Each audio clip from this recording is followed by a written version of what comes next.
17वीं शताब्दी हिंदवी स्वराज्य के लिए अनवरत युद्ध के केंद्र में एक राजा खड़ा था जिसकी वीरता की कोई सीमा नहीं थी।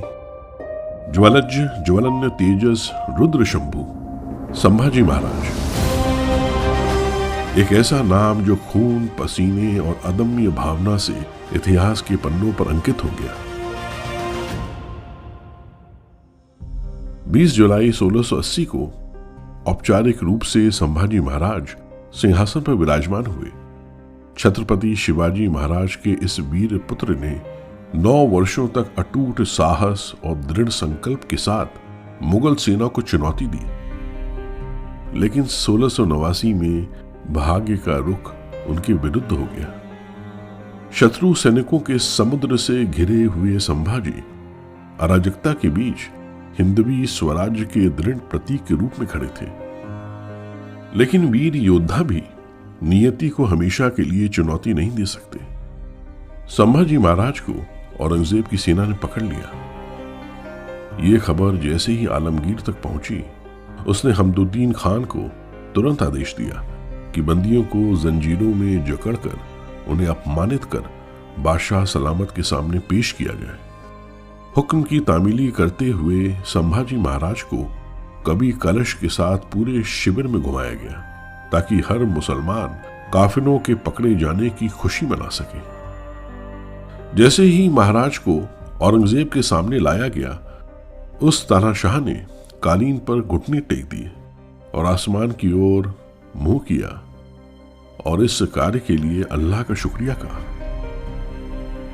यह प्रसंग देखकर कवि कलश ने तुरंत कहा, यमन रावण की सभा शंभु बंध्यो बजरंग, लहू लसत सिंदूर सम खूब खेलियो रंग, जो रवि छवि लखत ही नथित होत बदरंग, त्यों तव तेज निहार के तख्त त्यजो अवरंग। ये सुनकर क्रोधित औरंगजेब ने उसी दिन संभाजी महाराज और कवि कलश को बहादुरगढ़ की काल कोठरी में डाल दिया गया। पर निरंतर अपमान और उपेक्षा का सामना करने के बाद भी उस वीर योद्धा की आंखों में ज्वाला कम नहीं हुई।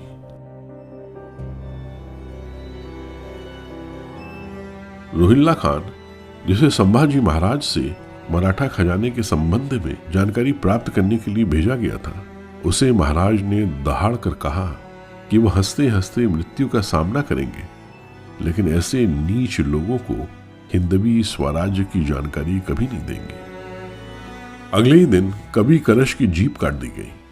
मराठाओं के मनोबल को तोड़ने के लिए औरंगजेब ने संभाजी राजे को इस्लाम में आत्मसमर्पण करने के लिए कहा, लेकिन अपने धर्म के प्रति एक निष्ठ वीर संभाजी ने निमिष मात्र विचार किए बिना साफ इनकार कर दिया। क्रोधित होकर आलमगीर ने हुक्म किया कि दोनों की आंखें फोड़ दी जाए। आसमानी किताब में काफिरों के लिए सुझाई गई हर यातनाओं से संभाजी महाराज को प्रताड़ित किया गया। आलमगीर का हुक्म था कि शिवाजी के काफिर बच्चा को जहन्नमी रफ्त कराया जाए। 40 दिनों तक ये नृशंस अत्याचार सहने के बाद 11 मार्च 1689 को वे वीर गति को प्राप्त हुए।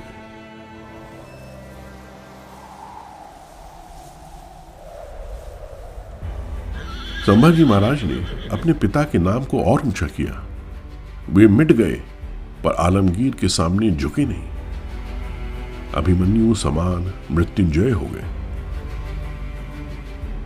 हिंदवी स्वराज्य के छत्रपति की मृत्यु की खबर मराठा शिविर तक तीर की तरह पहुंची।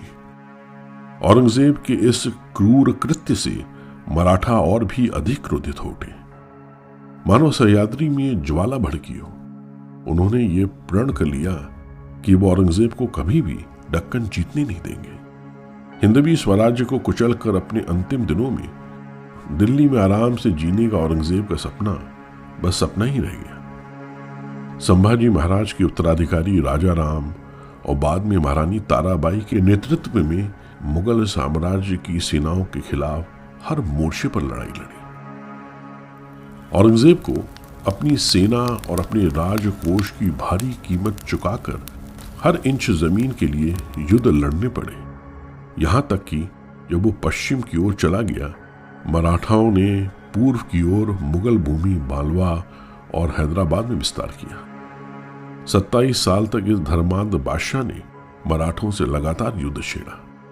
इस युद्ध में अपनी सेना का लगभग 5वां हिस्सा औरंगजेब ने खो दिया, पर हिंदवी स्वराज्य पर कभी विजय नहीं प्राप्त कर पाया।